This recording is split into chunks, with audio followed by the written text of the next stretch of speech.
BD news অ্যালার্টের আরও একটি সংবাদ সংযোগে আপনাদেরকে স্বাগত।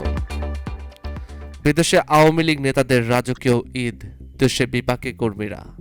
5 আগস্টের পর ছন্নছাড়া আওয়ামী লীগের নেতাকর্মীরা, বিশেষ করে যেসব নেতা দেশ ছেড়ে যেতে পারেননি, তারা আছেন বড় বেকায়দায়। হামলা মামলার ভয়ে বাড়িতে থাকতে পারছেন না, পবিত্র ঈদুল আজহাতেও বাড়িতে গিয়ে নামাজ পড়তে পারছেন না। যারা এলাকায় যাওয়ার চেষ্টা করছেন, রোষানলে পড়ছেন বিরোধী রাজনৈতিক নেতাকর্মীদের, অথচ দলটির বড় বড় নেতারা বিদেশে রাজকীয় ঈদ উদযাপন করে ছবি দিচ্ছেন। এ নিয়ে ক্ষোভ প্রকাশ করেছেন দেশে থাকা কর্মীরা। এরই মধ্যে ফেসবুকে আওয়ামী লীগের যুগ্ম সাধারণ সম্পাদক ডক্টর হাসান মাহমুদের ঈদুল আজহা উদযাপনের ব্যাপক প্রস্তুতির ছবি দেখা গেছে।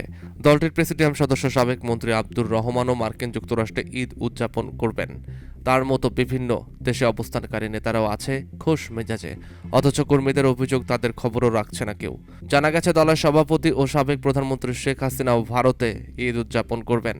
এছাড়া দেশের বাইরে নিরাপদে ঈদ পালন করছেন সাধারণ সম্পাদক ও সাবেক সড়ক পরিবহন ও সেতুমন্ত্রী ওবায়দুল কাদের, সাবেক স্বরাষ্ট্রমন্ত্রী আসাদুজ্জামান খান কামাল, সভাপতি মণ্ডলের সদস্য সাবেক মন্ত্রী মোফাজ্জল হোসেন চৌধুরী মায়া, অ্যাডভোকেট জাহাঙ্গীর কবির নানক, রাজশাহী সিটি কর্পোরেশনের সাবেক মেয়র AHM খায়রুজ্জামান লিটন, যুগ্ম সাধারণ সম্পাদক মাহবুবুল আলম হানিফ সহ যুগ্ম সাধারণ সম্পাদক ও সাবেক মন্ত্রী ডক্টর হাসান মাহমুদ, সাংস্কৃতিক সম্পাদক অসীম কুমার উকিল, সাবেক নৌ পরিবহন প্রতিমন্ত্রী খালিদ মাহমুদ চৌধুরী, সাংগঠনিক সম্পাদক আবু সাইদ আল মাহমুদ স্বপন, সুজিত রায় নন্দী, অ্যাডভোকেট আফজাল হোসেন, তথ্য ও গবেষণা সম্পাদক ডক্টর সেলিম মাহমুদ, প্রচার সম্পাদক আমিনুল ইসলাম আমিন, দপ্তর সম্পাদক বিপ্লব বড়ুয়া, সাবেক মন্ত্রী সাইফুল চৌধুরী জাভেদ, সাবেক শিক্ষামন্ত্রী ব্যারিস্টার মহিবুল হাসান চৌধুরী নওফেল, সাবেক পররাষ্ট্র প্রতিমন্ত্রী শাহরিয়ার আলম, সাবেক তথ্য প্রতিমন্ত্রী মোহাম্মদ আলী আরাফাত, সাবেক MP পঙ্কজ দেবনাথ, আওলাদ হোসেন প্রমুখ।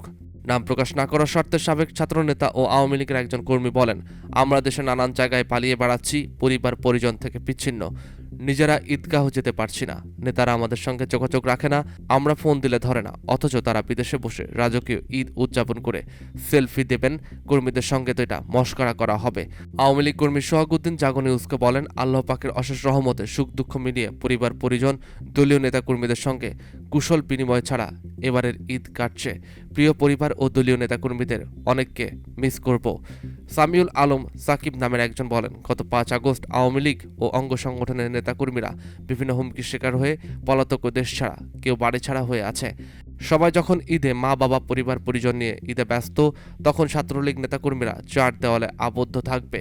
এই নিয়ে বিদেশে থাকা সাংগঠনিক সম্পাদক ও সাবেক নৌ পরিবহন মন্ত্রী খালিদ মাহমুদ চৌধুরী জাগো নিউজকে বলেন, পৃথিবীর যেই দেশে আছে সবাইকে অসামান্য নির্যাতন নিপীড়নের মধ্য দিয়ে আছে। আজ আওয়ামী লীগ নাই, বাংলাদেশের মানুষের মধ্যে কোনো ঈদ আনন্দ নেই, শেখ হাসিনা নেই, দেশের মানুষের মনে শান্তি নেই। ইউনূস সরকার বাংলাদেশে একটা তাণ্ডব তৈরি করেছে, রাজনৈতিক শিষ্টাচার ধ্বংস করে দিয়েছে। এর মধ্যেও আমাদের নেতাকর্মীরা সাধারণ মানুষের সঙ্গে ছিল, আছে এবং থাকবে।